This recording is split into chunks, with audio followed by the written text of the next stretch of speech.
क्या आपके अंदर इस दर्जे की क़ुव्वत बर्दाश्त है? वीडियो को आखिर तक देखें, इंशाअल्लाह ज़रूर फ़ायदा होगा। एक औरत ने मालिक बिन दीनार रहमतुल्लाहि अलैह से कहा, ऐ रियाकार, तो आपने फरमाया, ऐ फलानी, तूने मेरा वो लक़ब मालूम कर लिया जिसे अहले बसरा भी नहीं जानते। इब्न मकना रहमतुल्लाहि अलैह फरमाते हैं, गुस्से का पीना उज़र करने की ज़िल्लत से बेहतर है। किसी ने आपसे एक दफ़ा गम और गुस्से में फ़र्क दरियाफ्त किया।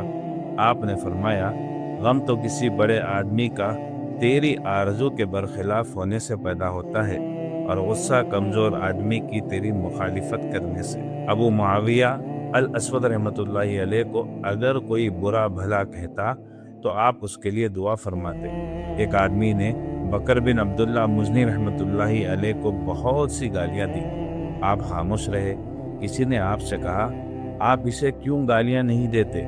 आपने फरमाया, मैं इसकी कोई बुराई नहीं जानता कि मैं इसको बुरा कह सकूं और बहतान लगाना मुझे जायज़ नहीं। बिलाशुबा सिफत बर्दाश्त एक आला सिफत है जिससे इंसान को कभी पशेमानी नहीं होती और गुस्से में लिए जाने वाले फैसले और कहे गए अल्फाज इंसान को नादिम व रुस्वा कर देते हैं। लिहाजा इस उसूल को अपनी ज़िंदगी का हिस्सा बना ले कि गुस्से का पीना उज्र करने की ज़िल्लत से बेहतर है।